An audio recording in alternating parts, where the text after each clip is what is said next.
بسم الله الرحمن الرحيم. جاني واحد السؤال من واحد الأخ يقول بحكم أني مسافر، أعمل بالشاحنة، أتنقل من مكان إلى مكان، أجد صعوبة في إسباغ الوضوء كل مرة، يعني أميل وأرغب في التيمم. هذا السيد هذا بغينا نجاوبوه، ونجاوبوا بزاف الناس اللي يعتقدوا بأنه بمجرد أن يجد يعني شوية مشقة شوية صعوبة يعني يتنازل عن الوضوء إلى التيمم، يتنازل عن الفريضة إلى السنة، يتنازل هكذا. هل هذا التنازل له أساس أم لا؟ نجيب هذا السيد بقصة، يعني هذه الحصص بعنوان قصة وسؤال.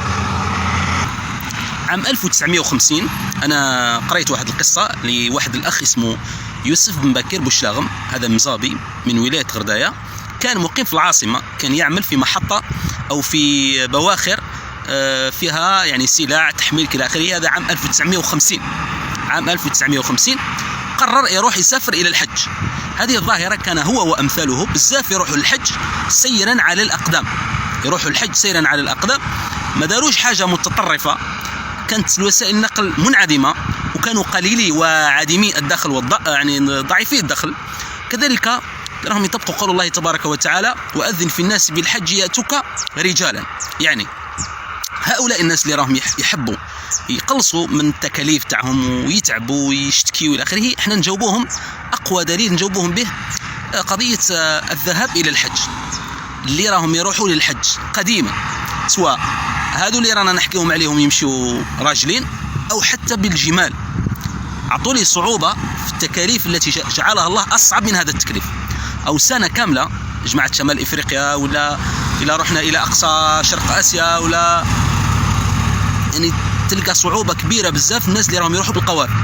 هذا السيد راح ابي للحج، راح مرتين، المرة الأولى نجح، والمرة الثانية تعطل شوية، المهم 20 سنة، وكي يتزير في المعيشة نتاعو ما يقدرش، ما يلقاش واش ياكل، يعني يمشي بلاصة فيها خدمة ويبين روحه، يقول لهم نخدم، إلا عجبتكم الخدمة تاعي خلصوني شوية هكذا، ويقول لهم كاع بعدو كحزوا من الطريق، يهبط يشارجي ويدي القوت نتاعو. وبكري كما علمنا كانوا بزاف عندهم اوقاف تعابر السبيل وكذا، ما يحصلش، ولذلك بزاف الناس راحوا الحج سيرا على الاقدام، سواء منا من الجزائر او من دول اخرى، راحوا سيرا على الاقدام، ما عجزهمش الحج، وما راهم يطبقوا قول الله تعالى: واذن في الناس بالحج ياتوك رجالا وعلى كل ضامر ياتين من كل فج عميق.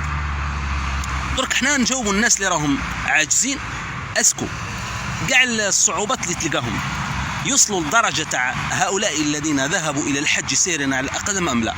يعني الله سبحانه وتعالى قال: وأذن في الناس بالحج يأتوك رجالا، وقال: يأتين من كل فج عميق.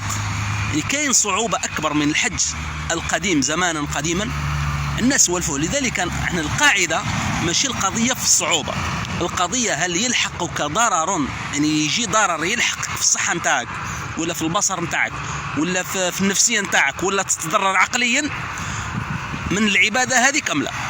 إلا كنت ما تضررش فقد تجد نوع من المشقة ولو كانت صعيبة، ولكن نفسك تحتمل، قدرتك تحتمل، صحتك، عضلاتك، نفس عندك صحة تحتمل هذه العبادة، ما تضررش. فينبغي عليك أن تأتي بتلك العبادة ولا تتهاون عنها، هذا هو المقياس. يعني رفع الحرج وعدم التكليف وعدم المشقة تدخل في هذا الإطار. وهذا يجاوبنا على الأسئلة بزاف. رمضان راه جاي، يقول لك صعيب عليا نصوم ولا ما نقدرش كذا، روحوا سولوا جداتنا، يعني 80 سنة 90 سنة كذا، عندهم عيب كبير يأكلوا في رمضان، ما تقدرش هي حتى وكانت مريضة تحس بالحرج، تحس بالضيق لو كان جيت تاكل رمضان، سواء بعذر أو بدون عذر. حتى هذوك اللي عندهم عذر، ربما هي امرأة عندها عذر شرعي تفطر، واش دير؟ تستنى حتى المغرب، تبقى 10 دقائق ولا ربع ساعة، يعني تاكل قبل المغرب، على خاطر الصيام عليها حرام، عندها عذر شرعي يلزم تفطر، فتفطر يعني باش تخرج من الإشكال فقط. شوفوا الناس اللي يقدروا تكاليف شرعية ويضحيوا. كاين اللي يقول لك مثلا، نرجع للمثال الأول، يقول لك مثلا أنا مسافر بزاف عليا نصبغ الوضوء والماء بارد وكذا ومنا، ولا يقول لك كاين الماء في الحوانت وما عندوش يروح يتيمم مثلا. ربي سبحانه أعطانا مبدأ الجهاد بالمال والنفس، إلا ما جاهدتش على الأقل في الوضوء نتاعك والصلاة نتاعك، أبسط الأشياء. درك ما عندنا حتى جهاد خلاف هادو، جاهد في هادو الا ما جاهدتش في هادو وين تقدر تجاهد بمالك ونفسك وين؟